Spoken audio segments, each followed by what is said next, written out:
मैं संत युवराज सबसे पहले श्रीमान आजाद सिंह पूनिया जी को हरियाणा प्रदेश का भारतीय जन जागृति बीजेजेपी का प्रदेश अध्यक्ष नियुक्त करता हूं। सबसे पहले तो ये इनके लिए भेंट है, सौगात है।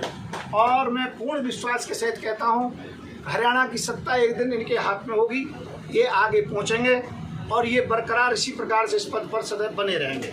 धन्यवाद आप लोगों के लिए। बी फार्म जो होता है निर्वाचन आयोग से इसलिए होता है कि हम पार्टी की तरफ से आपको लोकसभा की टिकट दे रहे हैं 2024 की। धन्यवाद, नमस्कार।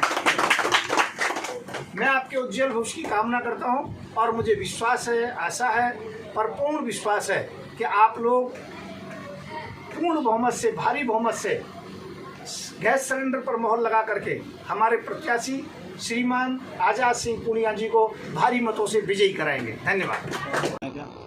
देखिए, आरएसएस के अंतर्गत में तो हमारा पहले से पूरा खानदान ही जुड़ा हुआ था।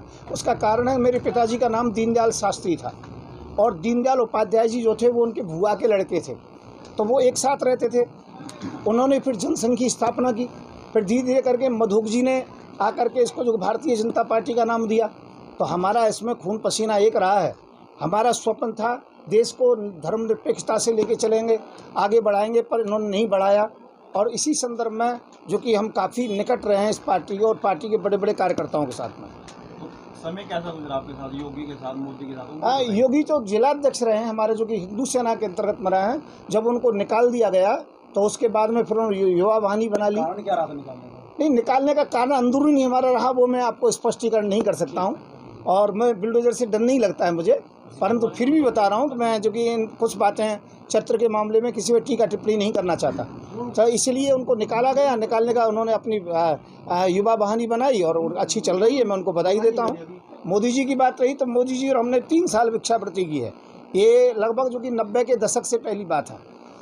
और 90 के दशक में जिस समय जो कि आडवाणी जी की रथ यात्रा निकली थी, तो वो आडवाणी जी की सेवा करते थे, मैं अशोक सिंघल जी की सेवा करता था, तो हम जो कि एक साथ रहे हैं।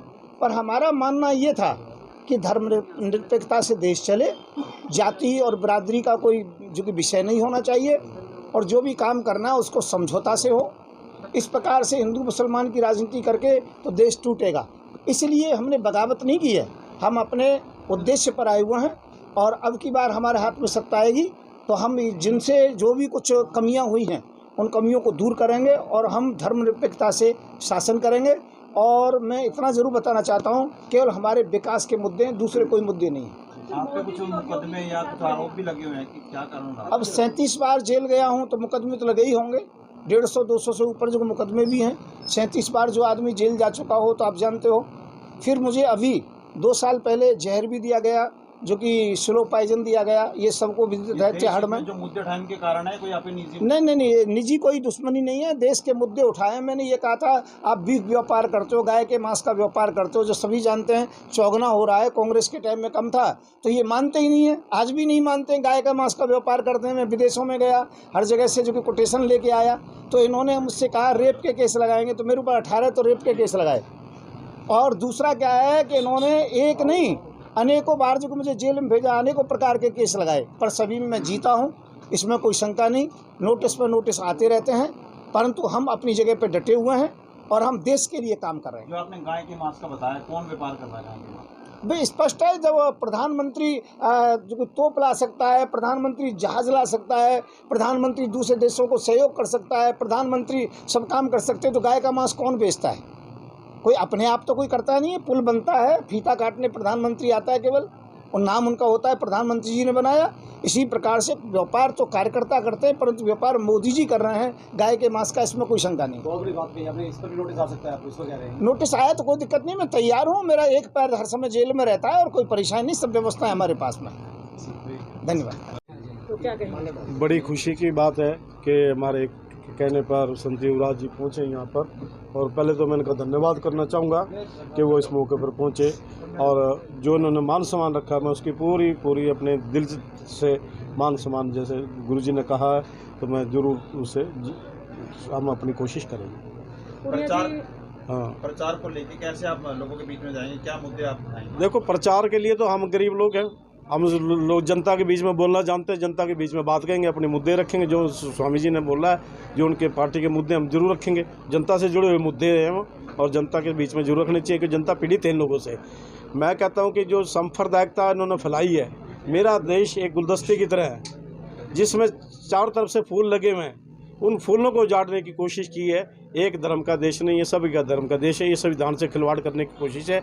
और गुरुजी इसी बात की लड़ाई लड़ रहे हैं कि संविधान से अगर जिस दिन खिलवाड़ हुई, हम इनको बख्शेंगे नहीं। सीधी सीधी बात है कि जो संविधान ने हमारे को माइनॉरिटी या सारे रूल दिए हैं, आज हमारा दलित समाज इस प्रकार से जो लड़ाई लड़ रहा है, उसी के कारण हम जीवित हैं।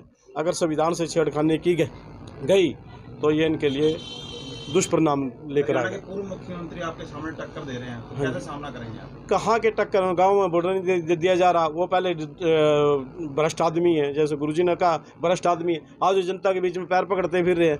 अरे जिस राम की बात कर, राम तो सभी का है। जो उनसे 140 करोड़ इस देश में रहते हैं, राम सभी का है, एक का राम नहीं है। परंतु उसका अगर कोई लाभ लेना चाहे वो बीजेपी ले रही है। राम तो मेरा भी राम, आपका भी राम, उनका भी, सभी का राम है। कहते हैं राम तो हम लाए हैं। नहीं, राम को तो वाल्मीकि समाज ही लेके आया था। वाल्मीकि ने जिस दिन राम लिखा था उसी दिन राम पैदा हुए थे। ये कुलाने वाले कौन होते हैं राम के? ये अगर प्राण डाल सकते तो अपनी माँ में प्राण डाल देते। मोदी जी की माँ थी, उसमें प्राण डाल देते, उसको जीवित कर सकते। जब उसमें नहीं प्राण डाल सकते तो राम में कौन प्राण डाल सकता है? राम तो सबके प्राणों में बसे हुए हैं।